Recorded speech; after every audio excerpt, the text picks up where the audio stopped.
Vocês não vão acreditar no que aconteceu comigo no meu aniversário de 58 anos. Meu próprio filho me deu uma garrafa de vinho caríssima, importada, dessas que custam mais de R$ 1.000. Eu fiquei emocionado. Pensei que finalmente ele tinha me reconhecido como pai. Mas aí eu descobri a verdade por trás daquele presente. E o que eu fiz com aquela garrafa? Bem, digamos que salvou a vida de alguém muito importante. Fiquem até o final porque essa história vai revirar o estômago de vocês. O sol de março entrava pela janela da minha cozinha quando Bruno chegou em casa naquela manhã de sábado. Eu estava preparando o almoço, como sempre faço aos fins de semana, quando ouvi a chave na fechadura. Meu coração sempre dava uma aceleradinha quando meu filho chegava.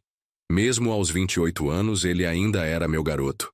Pai, vim te dar os parabéns pelo seu aniversário de ontem. Ele gritou da sala, e eu senti aquele quentinho no peito. Tinha ficado meio chateado porque ele não apareceu no dia. Mas entendi. A vida de jovem é corrida mesmo. Quando ele entrou na cozinha, trazia uma sacola elegante na mão, daquelas de papel grosso com cordão de seda. Meus olhos brilharam. Fazia tanto tempo que não ganhava um presente assim, bem embrulhado, pensado com carinho. Trouxe uma coisa especial para o senhor, ele disse, estendendo a sacola com um sorriso que eu não conseguia decifrar direito. Dentro tinha uma garrafa de vinho tinto, francesa, com um rótulo dourado cheio de detalhes. O nome era impronunciável. Chateau alguma coisa de 1998. Meu Deus, Bruno, isso deve ter custado uma fortuna, exclamei segurando a garrafa com cuidado, como se fosse algo sagrado. O vidro era pesado, nobre, e eu podia sentir a qualidade só pelo toque. Ah, pai, o senhor merece o melhor. Esse vinho é especial. Guardei ele há tempos esperando a ocasião certa. Ele me deu um tapinha no ombro, mas havia algo estranho no jeito dele. Uma pressa que não era normal. Olha, preciso correr. A Fernanda está me esperando. Mas aproveita bem esse vinho, viu? Bebe hoje mesmo, não deixa para depois. Achei estranha essa insistência, mas atribuí a ansiedade dele de me ver feliz com o presente. Depois que ele saiu, fiquei admirando a garrafa na mesa da cozinha. 1998. O ano que Bruno nasceu. Que coincidência linda.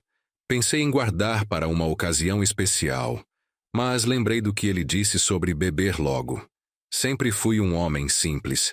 Trabalhei 30 anos como mecânico numa oficina no centro da cidade, criando Bruno sozinho depois que minha esposa morreu quando ele tinha apenas 5 anos. Nunca sobrou dinheiro para vinhos caros. Meu máximo era uma cervejinha gelada no fim de semana. Ver aquela garrafa na minha mesa me deixava orgulhoso e emocionado ao mesmo tempo. O dia passou normal. Limpei a casa, assisti meu futebol, conversei com meu vizinho seu João por cima do muro. Ele comentou sobre a garrafa quando viu pela janela da cozinha. Que filho cuidadoso você tem, Roberto. Meu Carlos mal lembra do meu aniversário. Ele suspirou. E eu senti aquele orgulho de pai crescer no peito. Sempre me orgulhei de como criei o Bruno.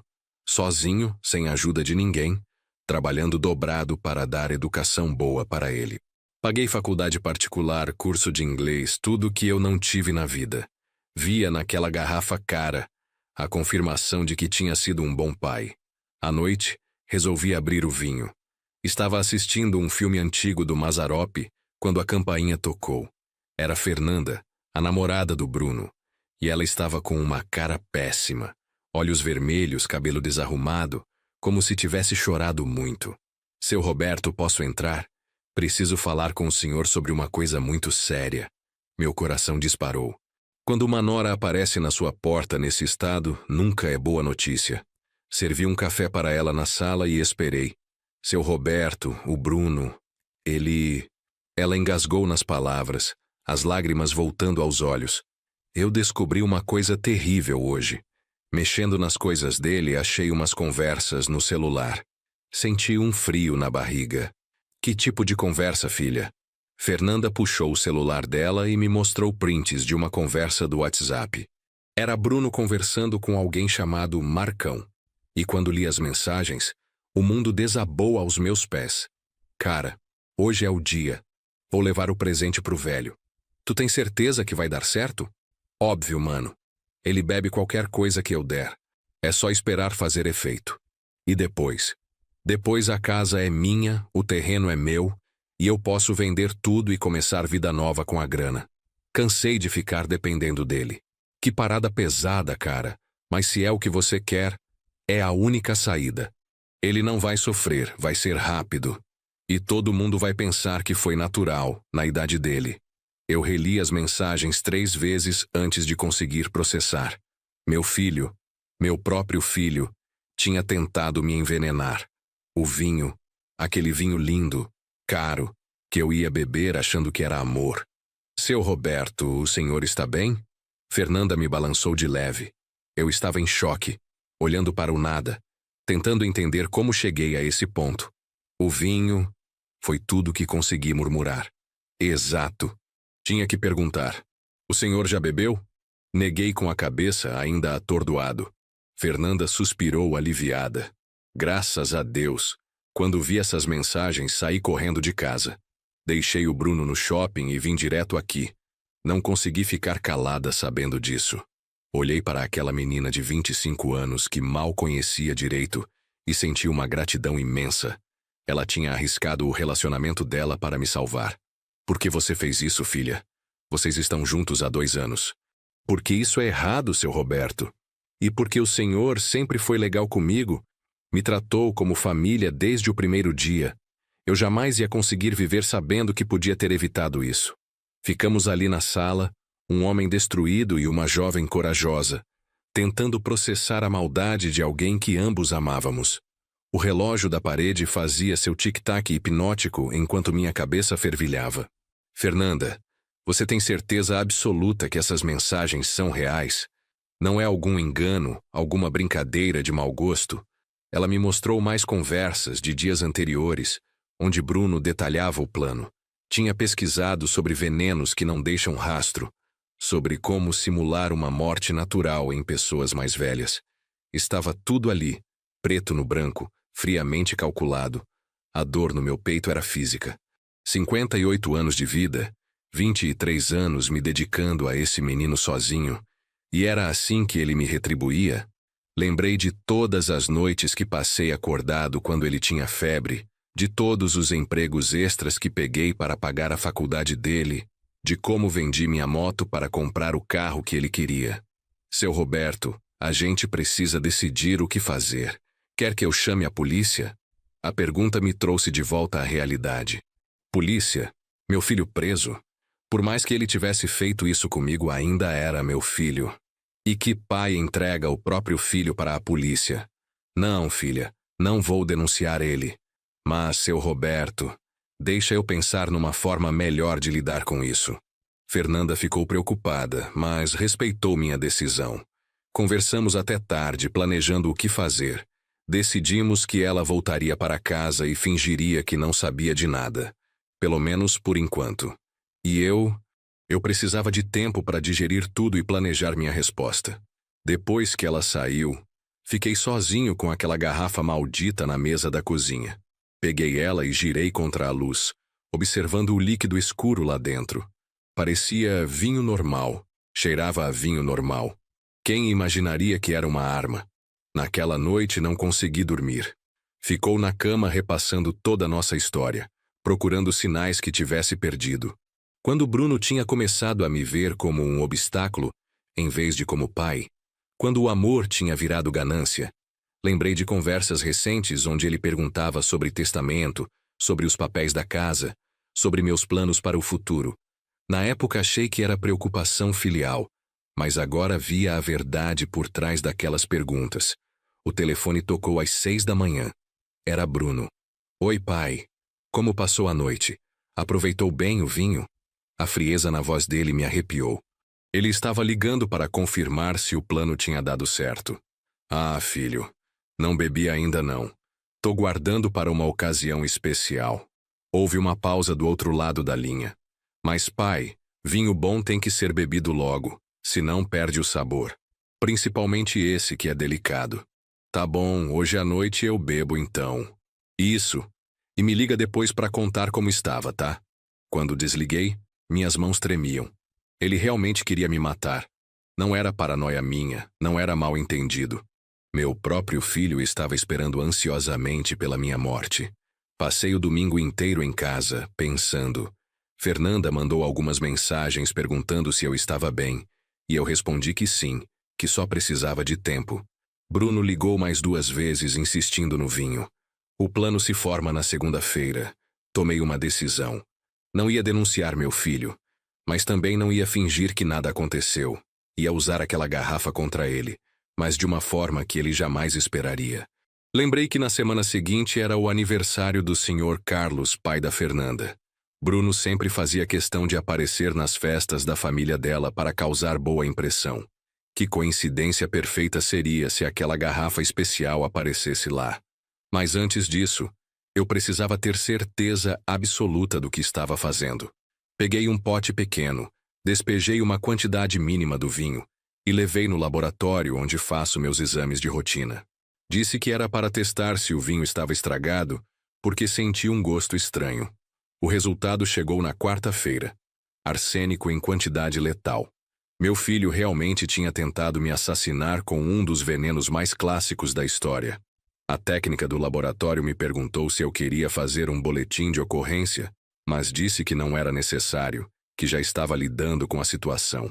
Agora eu tinha a prova. E tinha um plano. Na quinta-feira, liguei para a Fernanda. Filha, como estão os preparativos para o aniversário do seu pai?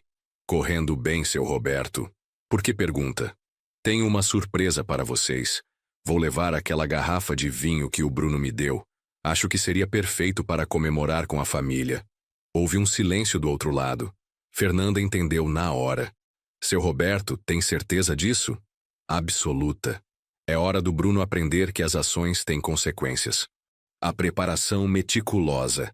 Na sexta-feira de manhã, acordei com uma determinação que não sentia há anos. Olhei no espelho do banheiro e vi um homem diferente. Não mais o pai bobo e ingênuo que criou um filho assassino, mas alguém que finalmente enxergava a realidade de frente.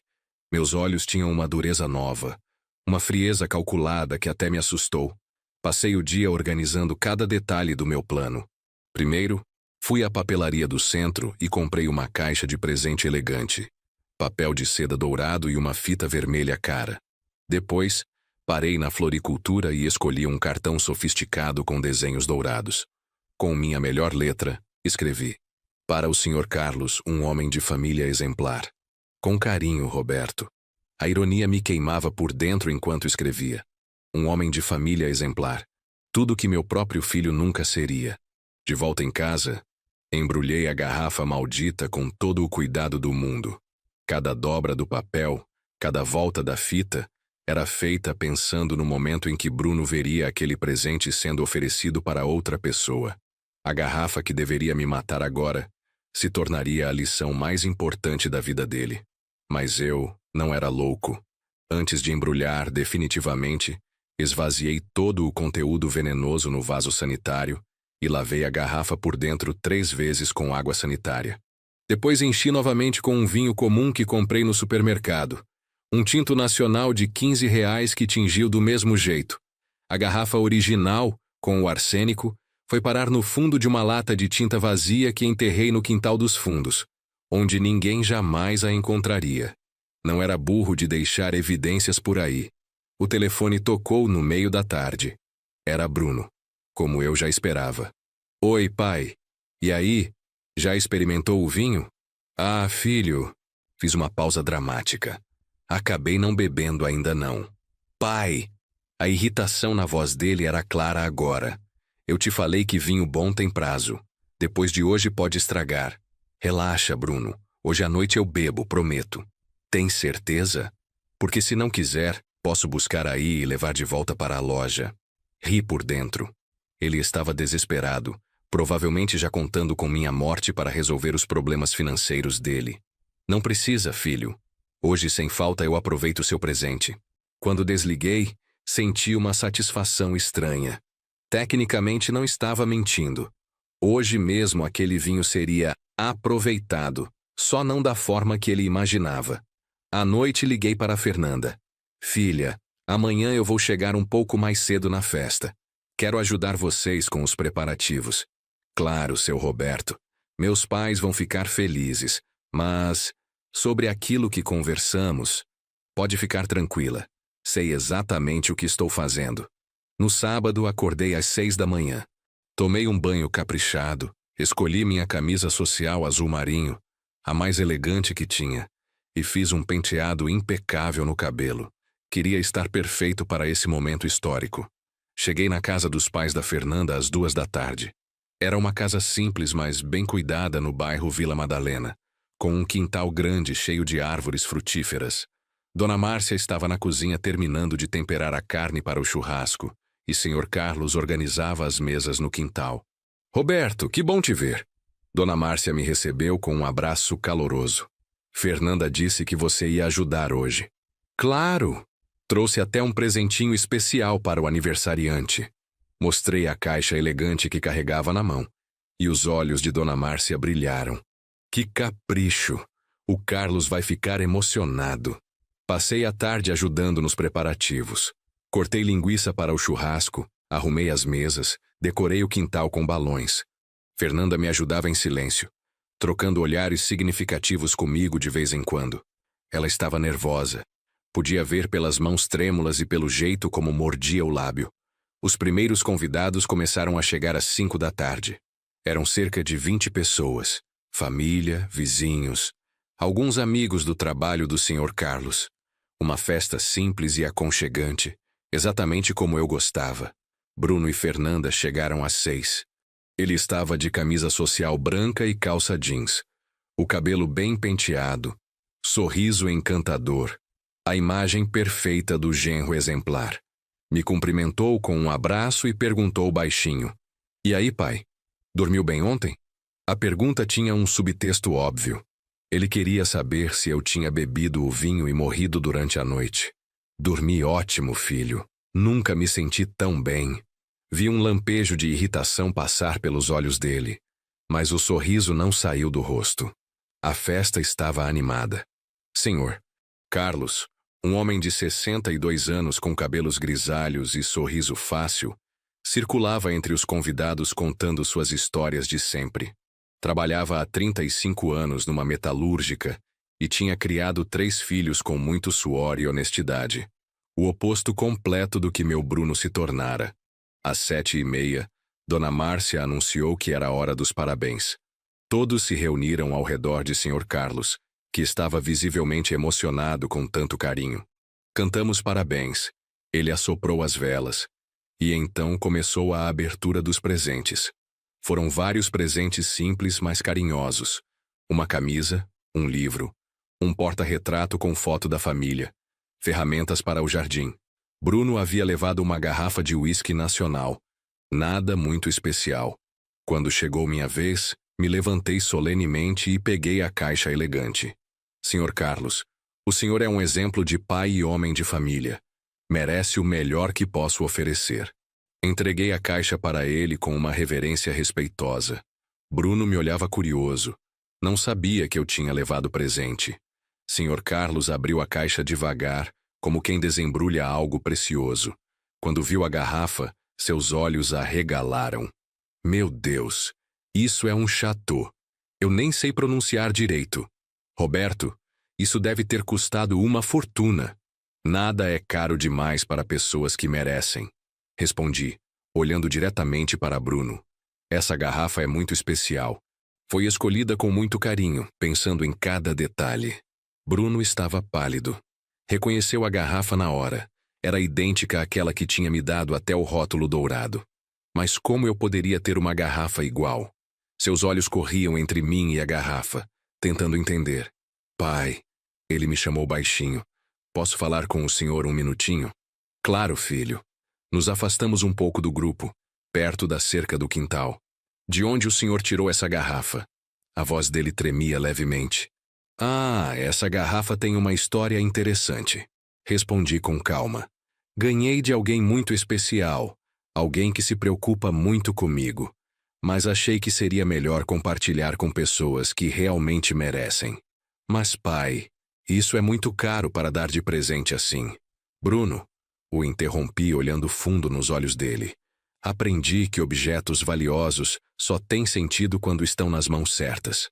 Sr. Carlos é um homem honesto, trabalhador, que dedicou a vida à família. Ele merece coisas boas.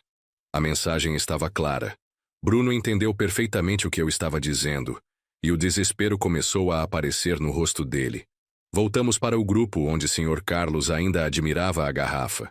Pessoal, que tal abrirmos esse vinho especial? Ele propôs animado. Uma ocasião dessas merece uma bebida à altura. Meu coração acelerou. Era o momento da verdade. Que ideia maravilhosa! Exclamei.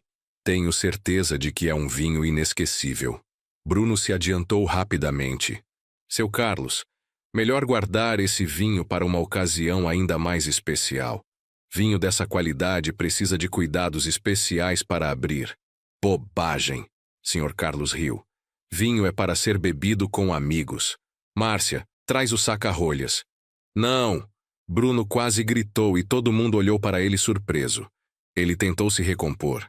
Quer dizer, é que esse vinho é muito delicado. Pode estar estragado se não foi armazenado direito. Fernanda, que até então estava calada, se pronunciou. Bruno, para de bobeira. É um presente do seu pai. Claro que está bom. Agora Bruno estava visivelmente desesperado. Suava frio e suas mãos tremiam. Seu Carlos, ele tentou novamente. Que tal se eu levar essa garrafa para casa e trouxer outra na próxima festa? Assim posso verificar se está tudo certo. De jeito nenhum. Sr. Carlos estava firme. Roberto fez questão de trazer isso hoje. Vamos aproveitar hoje mesmo. Dona Márcia voltou com o saca-rolhas e Sr. Carlos começou a abrir a garrafa cerimoniosamente. Bruno me olhava com uma expressão que nunca tinha visto antes. Uma mistura de pânico, raiva e medo. A rolha saiu com um pop satisfatório e Sr. Carlos cheirou a abertura da garrafa. Que aroma! Isso sim é vinho de qualidade. Começou a servir as taças para os convidados mais próximos. Primeira taça para a esposa, segunda para mim, terceira para Fernanda, quarta para Bruno, que recusou categoricamente. Não bebo vinho, seu Carlos. Obrigado. Ora, numa festa dessas, pelo menos um gole. Não mesmo. Tenho alergia. Mentira descarada. Bruno bebia vinho normalmente, mas agora sabia o que pensava que tinha naquela garrafa. Sr. Carlos serviu mais algumas taças para outros convidados. Eu peguei a minha e fiz um brinde solene. Um brinde ao Sr. Carlos, um homem que merece toda a nossa admiração e respeito. Todos levantaram as taças, inclusive o aniversariante. Bruno estava em pânico total agora, suando frio, olhando desesperadamente para as taças se aproximando dos lábios das pessoas. Espera! Ele gritou novamente. Todos pararam e olharam para ele. Eu preciso. Deixa eu fazer o brinde primeiro. Pegou uma taça de cerveja e se levantou, visivelmente nervoso. Eu quero brindar ao seu Carlos, que é como um pai para mim. Enquanto ele falava, vi várias pessoas levando as taças de vinho à boca. Bruno estava branco como papel, esperando ver as pessoas começarem a passar mal a qualquer momento. Mas não aconteceu nada. Todo mundo continuou bebendo, conversando, rindo. O vinho era apenas vinho. Sr. Carlos tomou um gole generoso e sorriu satisfeito. Excelente. Roberto, você tem um paladar refinado. Outras pessoas também provaram e elogiaram. Depois de meia hora vendo que ninguém ia morrer, Bruno começou a entender que algo estava errado. Me puxou novamente para um canto. Pai, preciso saber. De onde o senhor tirou essa garrafa? Já te falei, filho. Ganhei de alguém especial. Mas essa garrafa, ela é igual à que eu te dei. É mesmo? Não reparei na semelhança. Ele me olhou com uma expressão de quem finalmente estava entendendo a situação. O senhor sabe? Sei de quê, Bruno? O senhor sabe do que havia naquela garrafa que eu te dei. Finalmente. A confissão que eu estava esperando. Ah, você se refere ao arsênico? Perguntei com naturalidade, como quem comenta o tempo. O rosto dele perdeu toda a cor. As pernas bambas quase não o sustentavam. Como o senhor descobriu? Digamos que tenho anjos da guarda muito eficientes. Olhei para Fernanda, que nos observava de longe. Bruno seguiu meu olhar e entendeu. Ela te contou. Ela me salvou, Bruno. Me salvou do meu próprio filho. Ficamos alguns segundos em silêncio, olhando um para o outro. Eu via um estranho na minha frente. Não conseguia mais reconhecer o bebê que carreguei no colo, o menino que levei na escola, o jovem que ajudei a formar. Pai, eu posso explicar. Explicar o quê? Como planejou minha morte? Como pesquisou venenos na internet? Como calculou friamente quando seria o momento certo de me assassinar? Não é assim que o senhor está pensando. Ah, não? Então me explica como é, Bruno. Me explica como um filho decide matar o próprio pai. Ele baixou a cabeça sem resposta. Ou talvez a resposta fosse óbvia demais para ser dita. Ganância pura e simples. Sabe o que mais me dói? Continuei. Não é nem a tentativa de assassinato. É descobrir que criei um monstro. Que todos esses anos me dediquei a formar alguém capaz de uma coisa dessas. Pai, por favor. Por favor, o quê? Por favor, continua fingindo que sou seu pai? Por favor, continua fingindo que me ama? Chega, Bruno. Acabou. A festa continuava animada ao nosso redor. Senhor Carlos contava histórias. As pessoas riam. O vinho verdadeiro, inofensivo, corria solto. Uma celebração da vida enquanto eu lidava com a morte dos meus sonhos de pai. O que o senhor vai fazer? Bruno perguntou em voz baixa. Ainda não decidi, mas uma coisa eu posso garantir. Você nunca mais vai ter chance de me fazer mal. O senhor vai me denunciar? Talvez. Ou talvez não. Vai depender muito do seu comportamento daqui para frente. Nesse momento, Sr. Carlos se aproximou de nós com uma taça na mão e um sorriso radiante. Roberto, não posso deixar de agradecer novamente por esse vinho maravilhoso. Onde você conseguiu uma coisa dessas? Olhei para Bruno antes de responder. Ah, seu Carlos, esse vinho tem uma história muito especial. Foi um presente de alguém que eu amava muito, mas que acabou me decepcionando profundamente. Resolvi que seria melhor compartilhar com pessoas que realmente merecem. Sr. Carlos não entendeu o subtexto, mas Bruno entendeu perfeitamente. Era minha sentença final. Ele não merecia nem o veneno que tinha preparado para mim. O resto da festa passou sem mais incidentes. Bruno ficou calado.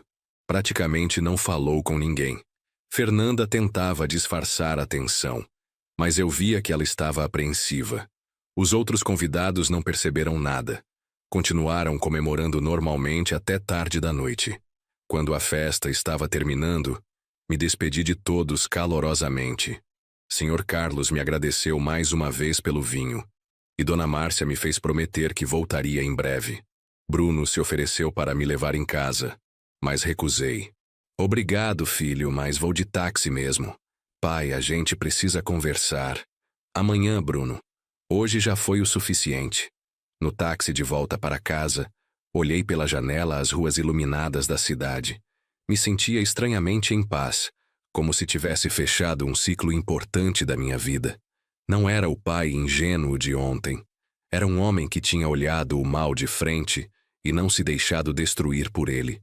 Chegando em casa, me sentei na cozinha com uma xícara de café e refleti sobre tudo o que tinha acontecido.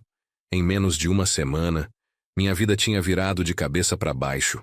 Descobri que meu filho queria me matar, que minha nora me amava mais que ele, e que eu era mais forte do que imaginava. O telefone tocou às 11 da noite. Era Bruno. Pai, posso ir aí? Preciso muito conversar com o senhor. Não, Bruno. Não hoje. Então quando? Quando eu estiver pronto. Se um dia eu estiver.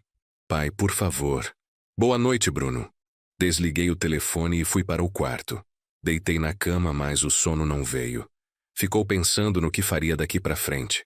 Uma coisa eu sabia. Minha vida como pai dedicado e confiante tinha acabado. Agora eu precisava descobrir quem era Roberto além de ser pai do Bruno. E pela primeira vez em décadas, essa perspectiva não me assustava. Na verdade, me deixava curioso. A transformação silenciosa. Na segunda-feira seguinte, tomei uma decisão que mudaria tudo. Acordei às 5 da manhã, como sempre fazia nos últimos 30 anos para ir trabalhar na oficina. Mas dessa vez era diferente. Olhei no espelho e vi um homem de 58 anos que tinha desperdiçado anos demais vivendo para os outros. Liguei para meu chefe, seu Antônio, e pedi para conversar. Cheguei na oficina 1 hora antes do expediente e encontrei ele tomando café na salinha dos fundos. Antônio, preciso te falar uma coisa importante. Quero me aposentar. Ele quase engasgou com o café. Roberto, mas você ainda tem uns anos pela frente. Tenho direito adquirido. Já consultei no INSS. Posso me aposentar agora e ainda sobra dinheiro bom. Era verdade. Tinha começado a trabalhar aos 15 anos, sempre com carteira assinada. Nunca calculei direito, mas sabia que tinha tempo de sobra para a aposentadoria integral. Mas por quê? Aconteceu alguma coisa? Digamos que tive uma revelação sobre o que realmente importa na vida. Seu Antônio não insistiu. Conhecia meu jeito reservado e sabia que quando eu tomava uma decisão, não voltava atrás. Combinamos que eu ficaria mais 2 semanas para organizar as coisas e treinar meu substituto. Durante essas 2 semanas, Bruno ligou todos os dias. Não atendi nenhuma ligação. Fernanda também tentou contato algumas vezes, mas disse apenas que estava bem e que precisava de tempo. No meu último dia de trabalho, os colegas fizeram uma festa simples. Ganhei um relógio e muitos abraços. Eram homens simples como eu, que entendiam o valor do trabalho honesto. Saí dali com os olhos marejados, mas não de tristeza, de alívio. Chegando em casa, fiz uma lista de tudo que queria mudar na minha vida. Primeiro item: a casa. Era uma casa simples de 3 quartos no bairro Cidade Tiradentes, que comprei na planta quando Bruno tinha 10 anos. Sempre sonhei em reformar, mas nunca sobrava dinheiro porque eu gastava tudo com as necessidades do menino. Agora não tinha mais filho para sustentar. Liguei para um pedreiro conhecido e marquei um orçamento. Queria modernizar tudo. Pintura nova, pisos novos, uma cozinha americana que sempre sonhei ter. Com o dinheiro da aposentadoria e as economias que tinha guardado, dava para fazer uma bela reforma. Na quarta-feira da primeira semana de aposentado, Fernanda apareceu na minha porta. Estava com olheiras fundas e roupas amarrotadas. Seu Roberto, posso entrar? Preciso contar uma coisa que descobri sobre o Bruno. Preparei um café e sentamos na sala. Ela respirou fundo antes de começar. Seu Roberto, o Bruno está devendo muito dinheiro. Muito mesmo. Meu estômago apertou. Que tipo de dívida? Jogos online, apostas esportivas, cartão de crédito, empréstimos. Calculei tudo e deve passar de R$150 mil. R$150 mil. Era quase o valor da minha casa. Por isso a pressa em fazer aquilo com o senhor. Fernanda continuou. Ele estava sendo ameaçado. Tem gente cobrando na porta do apartamento dele. Tudo começava a fazer sentido. A insistência para eu beber o vinho logo, as perguntas sobre testamento, a frieza nos últimos meses. Meu filho não estava apenas sendo ganancioso. Estava desesperado. Fernanda, onde você estava morando desde que terminou com ele? Na casa da minha irmã. Mas não posso ficar lá muito tempo. Olhei para aquela menina corajosa que tinha salvado minha vida e tomei uma decisão impulsiva. Que tal ficar aqui em casa por um tempo? Tenho 2 quartos vazios e seria bom ter companhia. Os olhos dela se encheram de lágrimas. Seu Roberto, eu não posso aceitar. Claro que pode. Você me salvou a vida. É o mínimo que posso fazer. E foi assim que ganhei uma filha que o destino me deu e perdi o filho que eu mesmo criei. Com Fernanda morando em casa, minha vida ganhou uma energia nova. Ela era formada em design de interiores, mas trabalhava como vendedora numa loja de móveis, porque não conseguia clientes para trabalhos freelance. Agora tinha o projeto perfeito para mostrar seu talento. Minha casa. Passamos semanas planejando cada detalhe da reforma. Fernanda tinha ideias incríveis para aproveitar melhor os espaços, modernizar sem perder o aconchego. Transformou minha casa simples num projeto digno de revista. Seu Roberto, o senhor tem certeza que quer gastar tanto dinheiro? Ela perguntava sempre preocupada. Filha, gastei 40 anos da minha vida trabalhando. Agora é hora de aproveitar. A obra começou em abril. Todos os dias chegavam pedreiros, eletricistas, pintores. A casa virou um canteiro de obras, mas eu estava mais animado do que nunca. Fernanda coordenava tudo com eficiência impressionante, negociava preços, fiscalizava serviços. Durante esse período, Bruno passou algumas vezes na rua. Ficava parado do outro lado, olhando o movimento da reforma. Nunca teve coragem de tocar a campainha. Fernanda me contava quando via ele por lá. Ele está com uma cara péssima, seu Roberto. Magro, barbudo, roupas sujas. Sentia uma pontada no coração quando ouvia isso, mas me lembrava do arsênico no vinho, e a dor passava. A reforma terminou em junho. O resultado foi espetacular. Minha casa simples tinha se transformado numa residência moderna e aconchegante. Piso laminado imitando madeira, paredes em tons de cinza e branco, cozinha americana com bancada de granito, banheiros modernos com box de vidro temperado. Fernanda tinha feito milagres com o dinheiro disponível. Cada cantinho foi pensado com carinho e inteligência. A sala integrada com a cozinha criava uma sensação de amplitude que nunca existira antes. Filha, você transformou minha casa num lar de verdade, disse a ela na noite em que terminamos de organizar os móveis novos. O Senhor que me deu a oportunidade de mostrar meu trabalho, ela respondeu, os olhos brilhando de orgulho.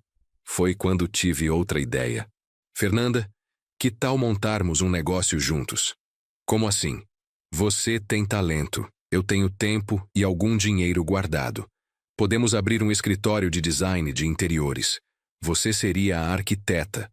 Eu cuidaria da parte administrativa. A proposta a deixou em choque. Ficou alguns dias pensando, pesquisando sobre o mercado, fazendo contas. No fim, aceitou. Mas tem uma condição, seu Roberto. Eu sou sócia, não funcionária. Dividimos tudo meio a meio. Investimento, trabalho e lucros. Fechamos negócio. Em agosto, alugamos uma sala comercial pequena na Rua Augusta e montamos nossa empresa, RF Design de Interiores. Fernanda cuidava dos projetos, eu cuidava das finanças, compras e relacionamento com fornecedores. Nossa primeira cliente foi Dona Conceição, minha vizinha, que ficou impressionada com a reforma da minha casa. Depois veio a comadre dela. Depois a filha da comadre. Em 3 meses tínhamos uma lista de espera de 2 meses. Fernanda se revelou não apenas talentosa, mas também excelente vendedora. Sabia conversar com as clientes, entender seus sonhos e transformar em projetos viáveis. Eu descobri que tinha jeito para negócios, sabia pechinchar preços, encontrar fornecedores confiáveis, organizar cronogramas. Em dezembro, nossa empresa já tinha 6 funcionários, 2 desenhistas, 1 estagiário, 2 vendedoras e 1 secretária. O faturamento mensal chegava a R$80 mil. Seu Roberto, em 1 ano saímos do zero para isso. Fernanda disse mostrando o relatório financeiro. O senhor não se arrepende de ter investido em mim? Filha, foi o melhor investimento da minha vida. E não estava exagerando. Pela primeira vez em décadas, eu me sentia realizado profissionalmente. Não era mais apenas o Roberto mecânico. Era o Roberto empresário, sócio de uma empresa próspera. Em janeiro do ano seguinte, 1 ano depois do episódio do vinho, o inevitável aconteceu. Estava numa loja de materiais de construção no centro, quando ouvi uma voz conhecida atrás de mim. Pai! Me virei e quase não reconheci Bruno.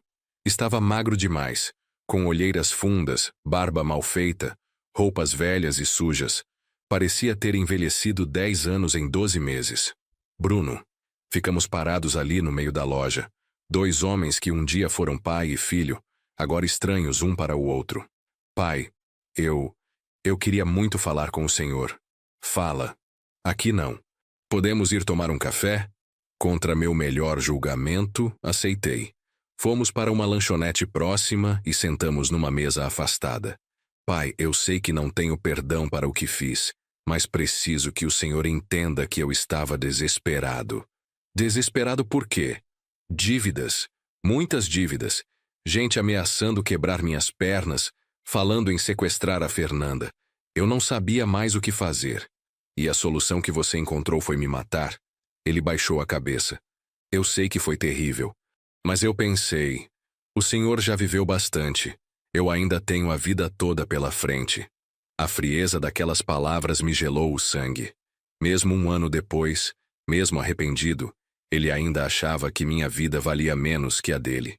Bruno, você tem ideia de como me senti quando descobri? Não foi só a tentativa de assassinato. Foi perceber que o filho que criei, que amei, que sacrifiquei tudo por ele, me via como um obstáculo. Pai, eu estava fora de mim. Não, Bruno. Você estava mostrando quem realmente é. Ficamos em silêncio por alguns minutos. Ele mexia nervosamente no açúcar. Eu observava suas mãos trêmulas. Como estão as dívidas? Perguntei, contra minha vontade. Pioraram. Perdi o emprego, tive que vender o carro, o apartamento está sendo executado. Estou morando num quarto de pensão. Parte de mim, a parte que ainda era pai, sentiu pena. Mas a parte que quase foi assassinada manteve o coração firme. E o que você espera de mim? Nada, pai. Só queria pedir perdão. E contar que você estava certo sobre a Fernanda. Ela é uma pessoa especial.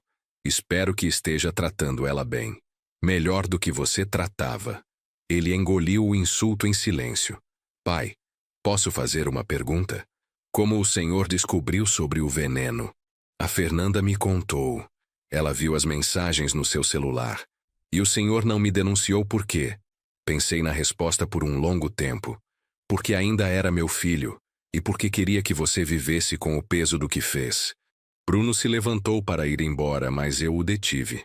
Espera, vou te fazer uma proposta. Ele sentou novamente, esperançoso. Preciso de alguém para fazer serviços gerais na empresa.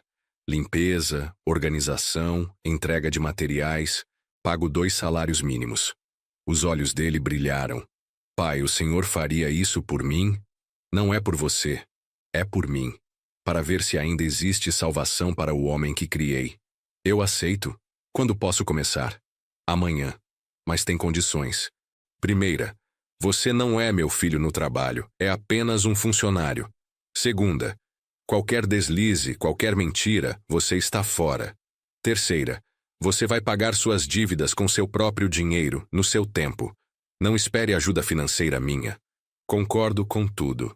E a condição mais importante, você vai pedir perdão para a Fernanda. Não espero que ela perdoe, mas você vai pedir. Bruno concordou com a cabeça. Bruno começou a trabalhar na empresa na segunda-feira seguinte. Fernanda ficou chocada quando viu ele chegando de uniforme de limpeza. Seu Roberto, tem certeza disso? Fernanda, todo mundo merece uma segunda chance. Até ele. Mas não foi fácil. Bruno estava acostumado a ser o filho mimado, nunca tinha trabalhado pesado na vida. Nos primeiros dias, reclamava de tudo. Da pesadez dos materiais, do calor, da sujeira. Se não quiser trabalhar, tem gente precisando na fila. Eu disse quando ouvi ele reclamando com outro funcionário. Ele se endireitou e parou de reclamar. Aos poucos foi se adaptando. Chegava cedo, fazia tudo o que mandavam, não criava confusão. Fernanda o tratava com frieza profissional, mas sem hostilidade. Um dia, 3 meses depois que ele começou, presenciei uma conversa entre eles no depósito. Fernanda, eu queria pedir perdão, Bruno disse, organizando uns azulejos numa prateleira. Pelo que, Bruno? Por tentar matar seu pai ou por tentar me enganar por 2 anos? Por tudo. Eu sei que não mereço perdão, mas queria que você soubesse que me arrependo muito. Bruno, você não era só um namorado ruim. Você é uma pessoa má. A diferença é que agora você está pagando pelas suas escolhas. Ela saiu deixando ele sozinho com a verdade. Em abril, nossa empresa ganhou um prêmio de Empresa Revelação, da Associação dos Decoradores de São Paulo. Fernanda estava radiante no evento, vestida num belo vestido preto, recebendo os parabéns de profissionais renomados. Gostaria de agradecer ao meu sócio Roberto que acreditou em mim quando ninguém mais acreditava. Ela disse no discurso de agradecimento. Ele me ensinou que família não é apenas sangue, mas pessoas que escolhem ficar ao seu lado nos momentos mais difíceis. A plateia aplaudiu de pé. Eu estava na primeira fila, orgulhoso como nunca me senti nem quando Bruno se formou na faculdade. Depois do evento, fomos comemorar num restaurante elegante. Fernanda insistiu em pagar a conta. Seu Roberto, olha onde chegamos. Há 2 anos eu era uma vendedora frustrada e o senhor era um mecânico aposentado. Hoje somos donos de uma empresa premiada. E tudo começou com uma garrafa de vinho envenenado, respondi. E nós dois rimos da ironia da vida. 2 anos e meio depois do episódio do vinho, minha vida estava irreconhecível. A empresa faturava mais de R$ 200.000 por mês. Tínhamos 15 funcionários e uma cartela de clientes que incluía algumas celebridades. Fernanda tinha se tornado uma das decoradoras mais requisitadas da cidade. Aparecia em revistas, dava entrevistas, era chamada para palestras. E eu estava sempre ao lado dela, orgulhoso da mulher incrível que tinha se tornado minha filha de coração. Bruno continuava trabalhando na empresa. Em 2 anos, tinha quitado metade das dívidas e conseguido alugar um apartamento pequeno, mas digno. Ainda não havia recuperado minha confiança. Duvidava que algum dia recuperaria completamente, mas estava no caminho certo. Pai, ele me disse um dia, enquanto carregava materiais para um projeto. Obrigado por não ter desistido de mim. Eu não fiz isso por você, Bruno. Fiz por mim, para provar que ainda sou capaz de acreditar que as pessoas podem mudar. E eu posso? Olhei para ele, suado, cansado, mas trabalhando honestamente pela primeira vez na vida. Ainda não sei. Pergunta de novo daqui a alguns anos. Numa noite de sexta-feira, estava em casa organizando os projetos da semana seguinte, quando Fernanda chegou animada. Seu Roberto, tenho uma novidade. Fala, filha. Recebi uma proposta para fazer o projeto de uma mansão em Alphaville. O cliente viu nosso trabalho na revista e quer algo espetacular. O orçamento é de R$ 500.000. Era o maior projeto da nossa história. Mais dinheiro do que eu ganhava em 2 anos na oficina. E aí, sócio, topamos o desafio? Ela perguntou estendendo a mão. Topamos, respondi apertando a mão dela. Naquele momento, olhei ao redor da minha casa reformada. Pensei na empresa próspera, na filha que ganhei, no filho que estava tentando redimir, e me dei conta de uma verdade surpreendente. A tentativa de assassinato do Bruno tinha sido a melhor coisa que já me aconteceu. Se ele não tivesse tentado me envenenar, eu nunca teria descoberto minha coragem. Nunca teria conhecido Fernanda de verdade. Nunca teria me aposentado. Nunca teria virado empresário. Nunca teria me tornado o homem que sou hoje. 3 anos depois daquele sábado terrível, no meu aniversário de 61 anos, organizei uma festa em casa. Convidei toda a equipe da empresa, alguns clientes especiais, meus poucos amigos verdadeiros. A casa estava linda, decorada por Fernanda com um bom gosto que jamais imaginei possível na minha vida simples de antes. A mesa estava farta, o vinho corria solto. Vinho de verdade, escolhido com carinho, sem nenhum veneno. Bruno estava na festa, mas discreto, ajudando a servir os convidados. Ainda era apenas um funcionário, mas um funcionário respeitado, que tinha recuperado parte da dignidade perdida. Na hora dos parabéns, Fernanda pediu atenção de todos. Quero fazer um brinde ao seu Roberto, o homem que me ensinou que nunca é tarde para recomeçar, que família se escolhe e que às vezes as piores situações nos levam aos melhores lugares. Todos brindaram. Bruno, no fundo da sala, também levantou sua taça de refrigerante. Depois que os convidados foram embora, ficamos os 3 limpando a casa. Eu, Fernanda e Bruno. Era uma cena doméstica comum, mas carregada de simbolismo. O pai que quase foi assassinado, o filho que tentou matar, e a filha que surgiu no meio do caos para salvar todos nós. Pai, Bruno disse, guardando os últimos copos. Posso fazer uma pergunta? Fala. O senhor me perdoou? Pensei na resposta por um longo tempo, observando aquele homem de 31 anos que ainda carregava a culpa do que tinha feito. Bruno, perdão é uma palavra complicada. Eu não esqueço o que você fez, e provavelmente nunca vou confiar em você como antes. Mas aprendi a separar o que você fez de quem você pode se tornar. E quem eu posso me tornar. 6 meses depois dessa conversa, Bruno me procurou num sábado de manhã. Tinha uma expressão diferente no rosto, mais séria, mais madura. Pai, terminei de pagar todas as dívidas. Era verdade. Tinha levado 3 anos e meio, mas ele quitou até o último centavo que devia. Parabéns. E agora? Agora quero fazer uma coisa que deveria ter feito há muito tempo. Ele se ajoelhou na minha frente, ali na sala da minha casa, e começou a chorar. Pai, me perdoa. Me perdoa por ter tentado tirar sua vida. Me perdoa por ter sido um filho ingrato. Me perdoa por ter desperdiçado tudo que o Senhor fez por mim. Eram lágrimas verdadeiras, de um homem que finalmente entendia a dimensão do que tinha feito. Coloquei a mão na cabeça dele, como fazia quando era criança e tinha pesadelos. Levanta, filho. O passado já passou. Agora vamos pensar no futuro. E pela primeira vez em 4 anos consegui chamá-lo de filho sem sentir raiva. Hoje, 5 anos depois daquele sábado que mudou tudo, sou um homem completamente diferente. Nossa empresa se tornou uma das mais respeitadas de São Paulo. Fernanda se casou com um arquiteto maravilhoso e me deu 2 netos lindos que me chamam de vovô. Bruno montou uma pequena empresa de manutenção predial e está indo bem. Nunca mais moramos na mesma casa.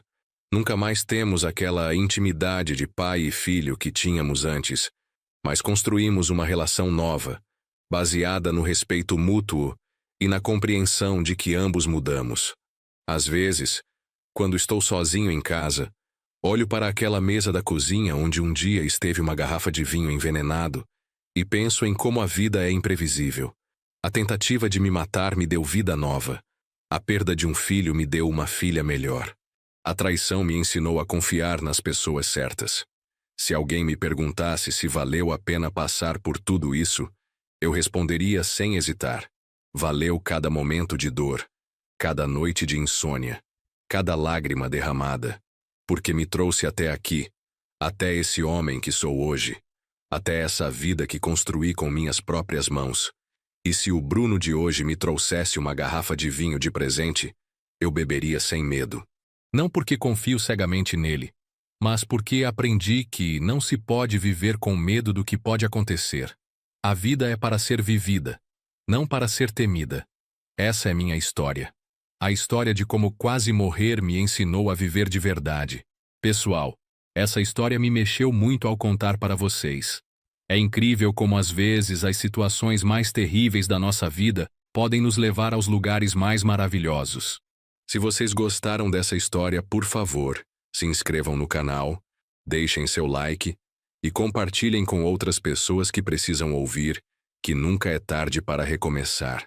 Vocês não fazem ideia de como isso me motiva a continuar trazendo essas histórias reais para vocês. Um abraço e até a próxima.